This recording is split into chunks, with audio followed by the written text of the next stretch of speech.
Hello and welcome to this week's Wildlife Matters podcast. And in this week's Wildlife Matters, we examine one of the most commonly seen trees in the UK. Humans have used this tree for centuries, but it remains underappreciated today. Of course, that is the hazel tree. This week's Mindful Moments is a sound you will recognise if you have recently walked in your local woodlands. It is one of the incredible ways that wildlife claims territory and attracts a mate, and much of the wildlife world is currently focused on this. But first, let's take some time to catch up on this week's Wildlife Matters nature news, which begins at the River Wandle, a chalk stream. Wildlife Matters has spent many years working with local people and groups to improve the River Wandle, which has suffered the devastation of an oil spillage. So, with so much to cover, let's get straight on over and join me at the news desk for this week's Wildlife Matters Nature News.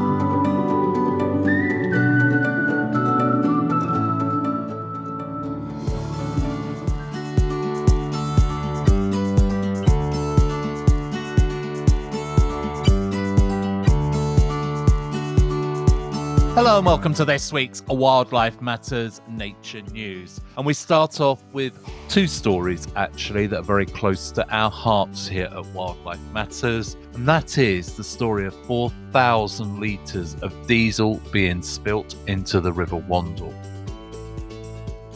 Public concerns about an impending environmental disaster have risen after approximately 4,000 litres of diesel was leaked from a storage tank at a bus depot in Croydon on Tuesday last week, contaminating the river and local wildlife.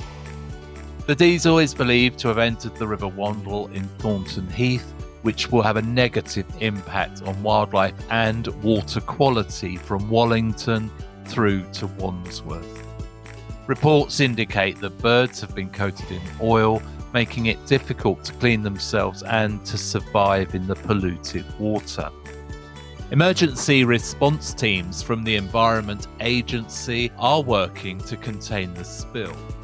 Still, concerns remain regarding the extent of the damage, and local MP Bobby Dean that the community has made tremendous efforts to restore the River Wandle, making this pollution incident particularly heartbreaking. And a local resident who attempted to assist the wildlife told Wildlife Matters that the wildlife here is already in distress. I can't imagine the repercussions for the fragile ecosystem along the river. This should never have happened, and those responsible must face severe consequences. A spokesman for Merton Council stated that the spill had left the animals covered in oil at the Watermeads Nature Reserve in Mitcham. They added that the Environment Agency leads a multi-agency response, working alongside council officials, Thames Water and the London Fire Brigade. Additionally, they cautioned locals to avoid touching the water or allowing their pets to enter it. Labour councillor Stuart Neverson took to social media to commend the fire crews and officers for stopping the flow and removing pollutants from the river. In November 2023, the Environment Agency launched a week-long initiative to educate local businesses about the effects of pollution on the River Wandle.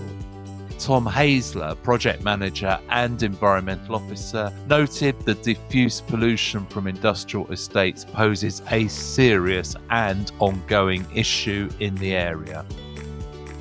Thames Water still continues to discharge sewage into the river and plans to do so until 2035.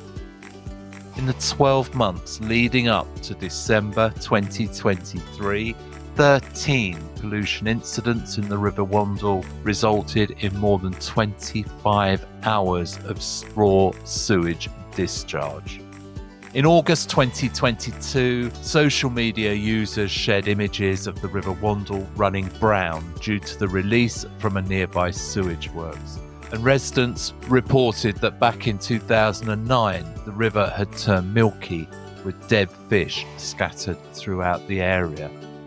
And at that time, The Guardian highlighted the residents' efforts to rescue chub, roach, dace and barbel by transferring them into buckets of clean water.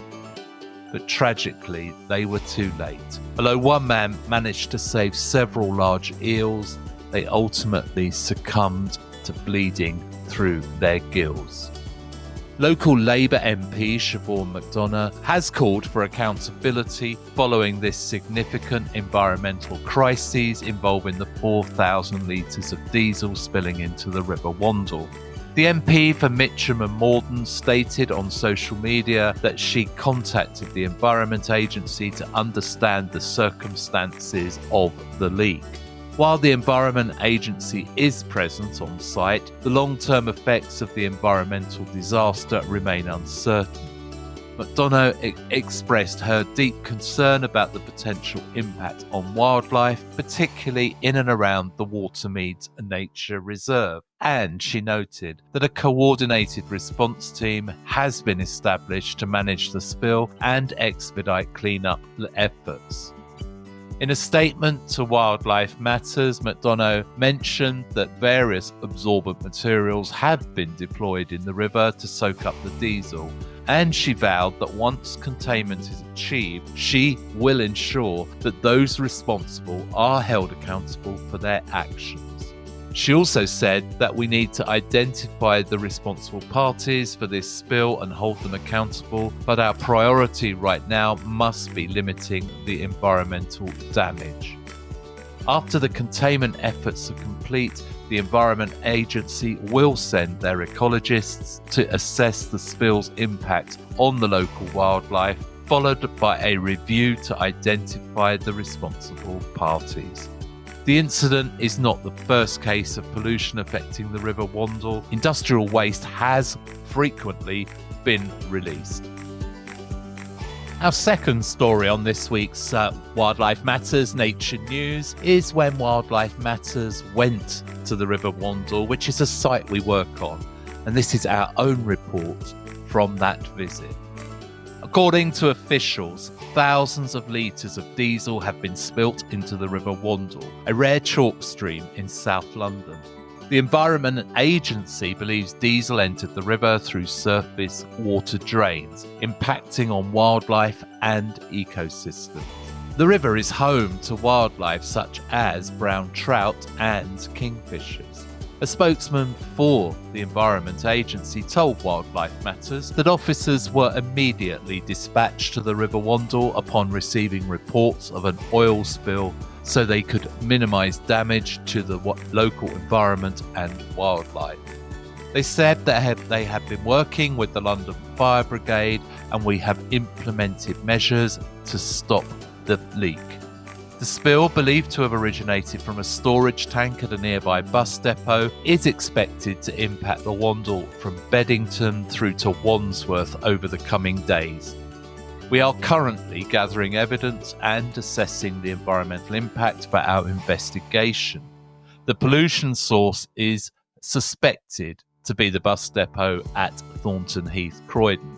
A Transport for London representative told us that a full investigation is underway regarding the leak last Tuesday.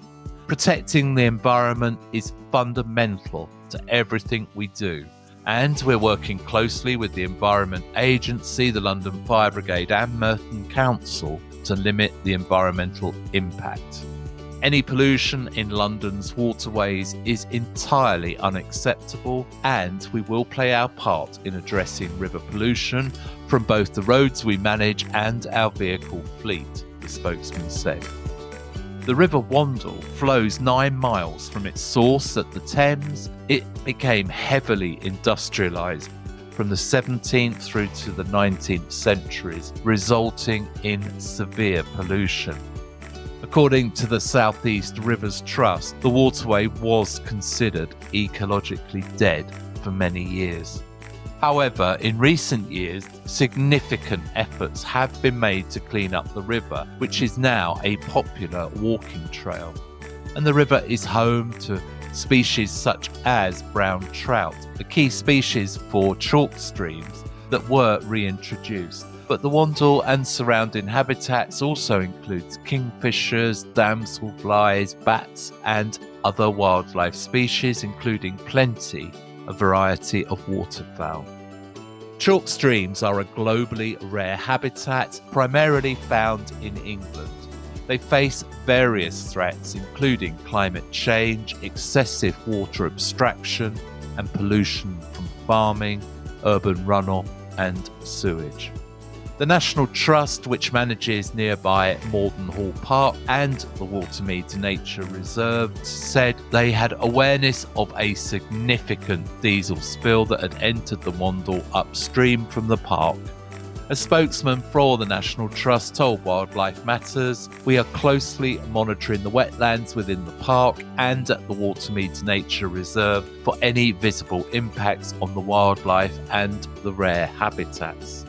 Our waterways and wetlands are precious environments, and any pollution incident can significantly affect our wildlife.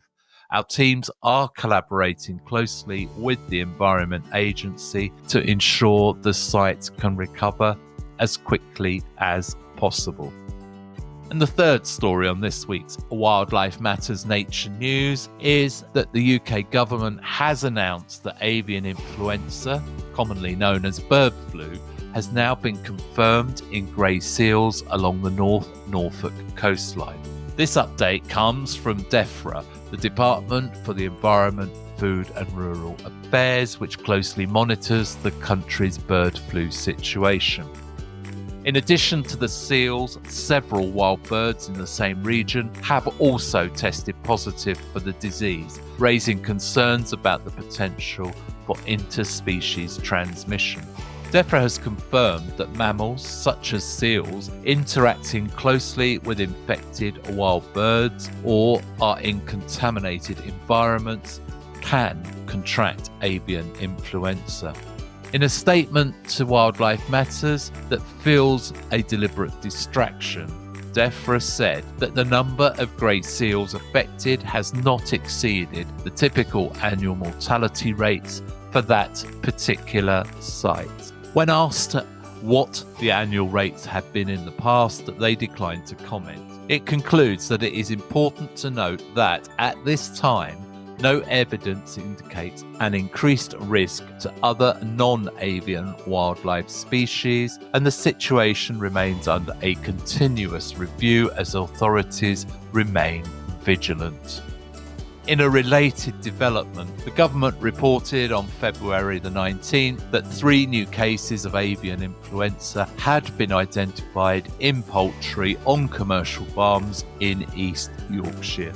As a precaution, culling has been mandated for the affected farms near Market Weighton. To mitigate the spread of the disease, the government has implemented mandatory housing orders for poultry in extensive areas of England and Northern Ireland.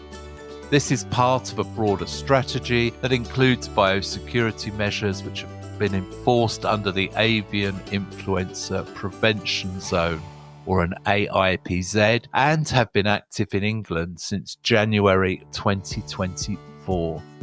DEFRA said that these protocols are crucial in safeguarding both wildlife and livestock from potential outbreaks of avian influenza. Food for thought. And that is the end of this week's Wildlife Matters Nature.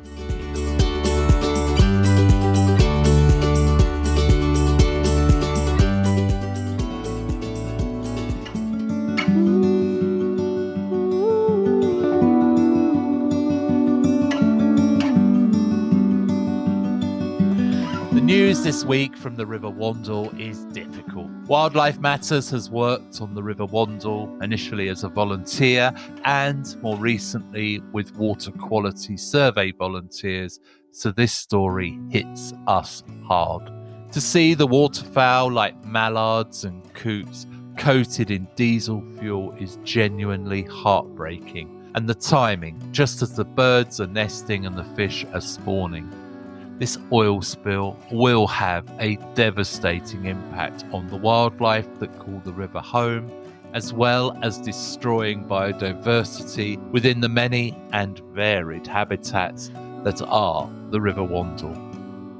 So I feel that we need this week's mindful moments so much, and it is one of the incredible ways that wildlife claims a territory to raise its young in the early spring. So if you can, sit back and relax and join us as we spend some soothing, relaxing time in nature in this week's Wildlife Matters Mindful Moments.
Sound of woodpeckers drumming is resonating around our woodlands right now. It serves as a warning to the other male woodpeckers that he is in his territory. It also attracts female woodpeckers who will be impressed by the loud and rhythmic drumming, which indicates that he not only has a territory and a suitable place for her to nest. There are 3 woodpecker species in Britain. The green woodpecker, often known as the yaffle due to its call, is a ground feeder that does nest in the hollows in trees, but it doesn't drum or claim territories in quite the same way as the lesser spotted woodpecker. Now, the lesser spotted woodpeckers are tiny, sparrow-sized woodpeckers that are sadly in decline here in the UK and are now classified as endangered. Now, they do drum and claim their territory, but their sound is faster and has less resonance than their larger cousins, the greater spotted woodpecker. Over the last 2 to 3 decades, the greater spotted woodpecker has grown in numbers and spread across the broader range within the UK. And they're now found not only in woodlands, but in parks and gardens, where they are often using garden feeders. Our recording was of a greater spotted woodpecker, and it is most likely that this is the species that you will hear drumming if you head out into the woods for a walk this week.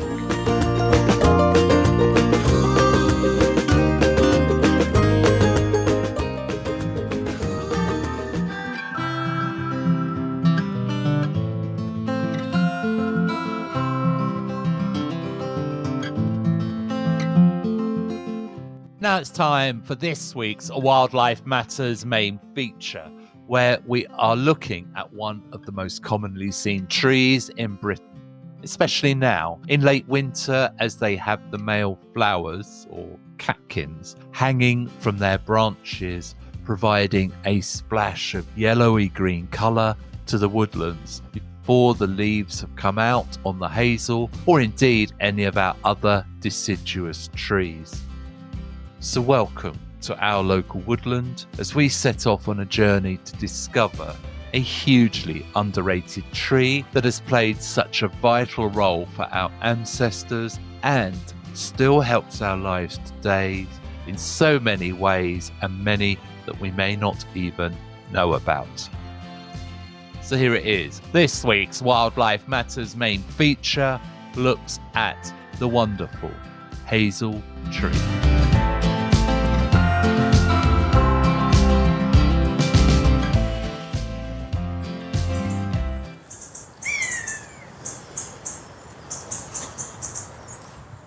Hello and welcome to this week's Wildlife Matters main feature, and today we're talking about a tree that is commonly found all around the UK.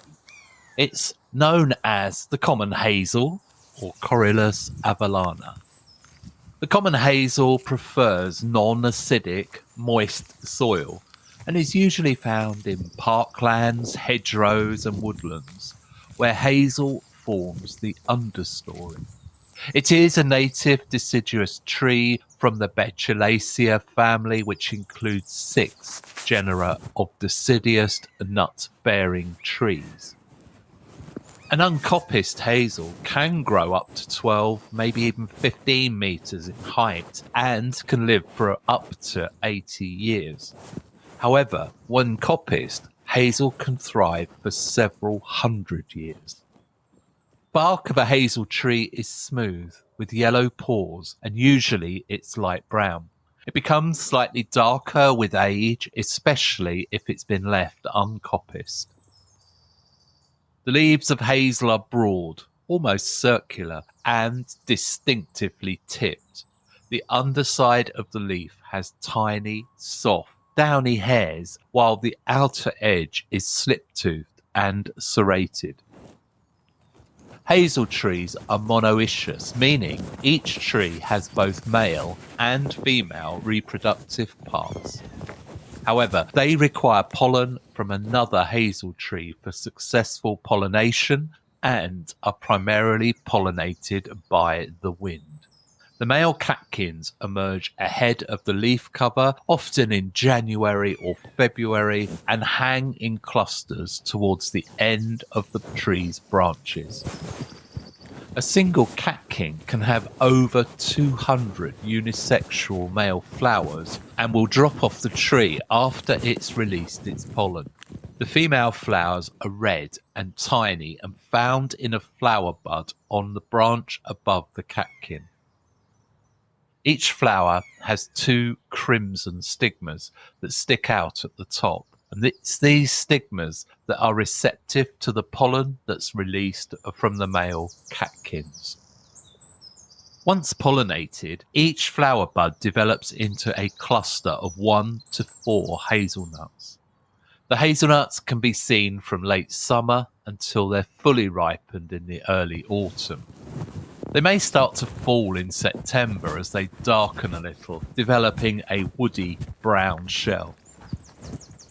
Hazel trees are usually multi-stemmed in old woodlands. They are cut repeatedly every 8 years on a rotational basis to produce poles, an ancient craft known as coppicing. Today, hazel coppice has become an important management strategy in conserving woodland habitats for wildlife. Of course, hazelnuts are a valuable food source for many wildlife species, and hazel trees provide valuable habitat for wildlife ranging from insects to small mammals. Ground nesting birds like the nightingale, yellowhammer, nightjar and willow warbler use hazel trees for shelter. At the same time, these trees provide food for other birds such as nuthatches and jays. Hazel pollen is a great high-protein snack for bees that emerge early in winter and are hungry from hibernation. On a sunny winter's day, do look out for bees on the catkins. Several moss caterpillars rely on hazel for their very survival, and its leaves provide food for several other moth species, including the large emerald, the small white wave, the barred umber, and the nut tree tussock. In woodlands where hazel is coppiced, the habitat is open and rich in wild flowers, providing an ideal environment for butterflies, especially the fritillaries. When coppicing hazel, the primary method is to cut the stems as close to the ground as possible, ideally within 5 centimetres of the soil level, to encourage vigorous regrowth from the stump. This technique creates multiple new shoots from a single stalk. Coppicing is typically done in the winter, during the dormant season, to maximise the potential for new growth. Before cutting the stems, it is important to clear the area around the stalk. Start by removing the outer stems, then work towards the centre. The coppicing process involves regularly cutting the hazel back to ground level. This practice allows more light to reach the woodland floor, promoting a greater variety of flora and supporting a wider range of insect life. Hazel trees are often associated with dormice, also known as hazel dormice, and in spring the hazel leaves are good for caterpillars, which are also a good food source for hungry dormice that are emerging from their hibernation. Later in autumn, hazelnuts become a significant food source for many small woodland creatures, including the hazel dormouse, but also squirrels, voles, shrews, woodpeckers, nuthatches, various tit species, wood pigeons, and of course jays, as well as many other small mammals. The dense nutrition of hazelnuts help these animals to store energy and fat to survive during the colder months. Hazel flowers also serve as an early pollen source for bees. However, collecting that pollen can be challenging for the bees, as the hazel pollen is not sticky and each grain repels against another. Coppicing is a technique that helps the hazel tree last longer, but it can be threatened by grazing deer that like to eat the new growth, often known as the shoots or development. Hazel trunks are often covered in mosses and liverworts and lichens, while the fiery milkcup fungus grows beneath the soil. Hazelnuts have been a staple food in human diets since the Stone Age. Archaeological excavations in Flanders in Belgium discovered evidence that people roasted hazelnuts to preserve them through the winter during the Stone Ages. And today, hazelnuts are grown as a food crop in many countries, including Turkey, Italy, Spain, the US, and of course here in the UK. You might be familiar with hazelnut chocolate spreads such as Nutella, pralines containing hazelnuts, and chopped hazelnuts used to bake biscuits, cakes, pastries, desserts, and sweets. The tree's leaves have also been used as a source of nourishment. In the 15th century, hazel leaves were used to make a dish called notai, a spicy, slow-cooked stew.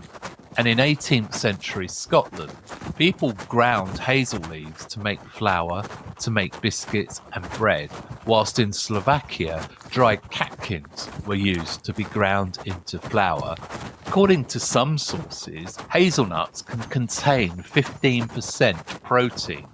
They are rich in fatty acids, vitamins and minerals, including vitamins E and B, especially B6. Zinc, iron, calcium, potassium, selenium, and magnesium. Hazelnuts were once widely cultivated in the UK, but have become less popular in the last century. Today, Kent is the primary area where hazelnuts, which are known as cobs, are cultivated. But most of the hazelnuts used in vegan, dairy-free milk and chocolate products are in fact imported. Foraging for hazelnuts is possible as they are easily identified and widely available in the British countryside. However, it is important to forage responsibly and only eat what you are sure is safe. If you are unsure about what you have found, it is always best to avoid it and never eat something you cannot confidently identify. Hazel has been used in herbal medicines for centuries. Hazel flowers, or catkins, were used as a medicinal tea to treat colds and flu. A hazel bark decoction is said to help reduce fever, whilst the leaves can help to stop diarrhea. The bark has also been used to treat cuts and boils, and the ash of burned hazel is said to help with burns. Hazel leaves can stimulate blood circulation and bile secretion and are used in liver or gallbladder complaint remedies. Bark, leaves, flowers, catkins and nuts are all considered astringent, wound healing, blood purifying, fever fighting and sweat inducing. However, they have been used sparingly in herbal medicine. In the cosmetics industry, hazelnut oil is a nourishing ingredient in body and hand creams, lotions, soaps and face masks. Hazel has been used for traditional purposes including fencing, hurdles, walking sticks, baskets to make furniture and thatching spars. These products are still used today and are a testament to the tree's versatility and longevity. In folklore, the hazel tree is reputed to be magical. A hazel rod is believed to protect against evil spirits.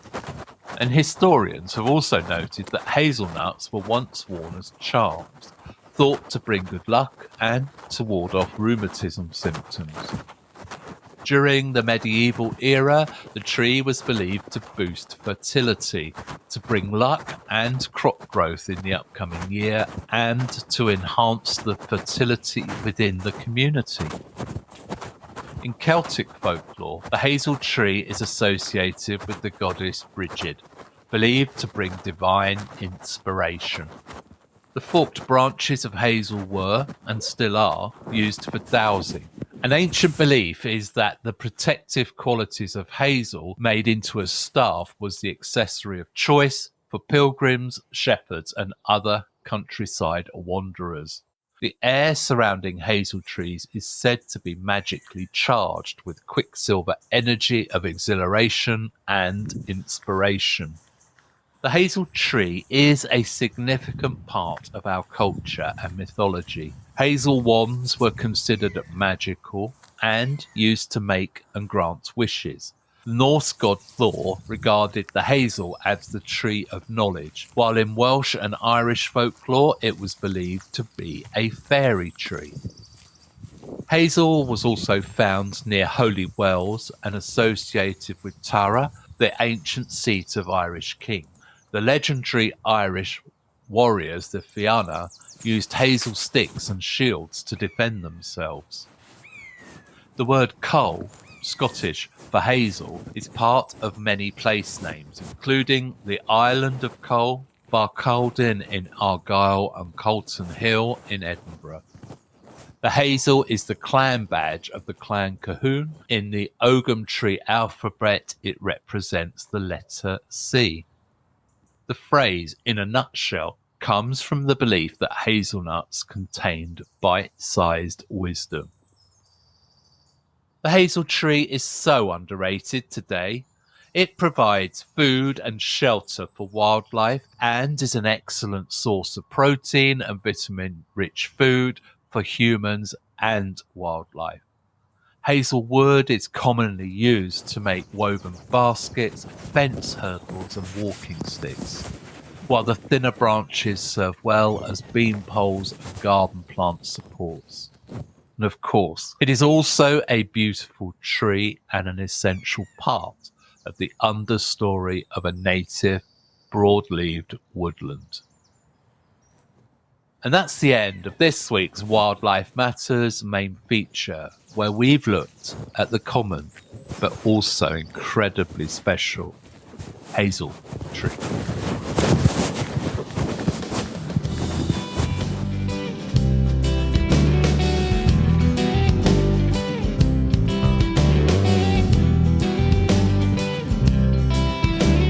Well, we hope you enjoyed our main feature, which was a deep dive into the magnificent hazel tree. And I hope you've learnt that this unassuming tree, which you will find all over Britain, has played such a vital role in the lives of our ancestors and featured in their food, their medicine cupboards, their DIY projects and their folklore. I want to say hello and welcome to our new listeners. We hope you will like, subscribe and share the Wildlife Matters podcast to help us reach other wildlife friends and enthusiasts. Wildlife Matters will return in 2 weeks when we will be looking at the spring equinox and sharing some fascinating stories and insights. And of course, we will have the very latest nature news and spend time in nature with mindful moments. So get out into nature as much as possible this late winter, early spring. And as always, keep safe, wild ones. This is Wildlife Matters signing off.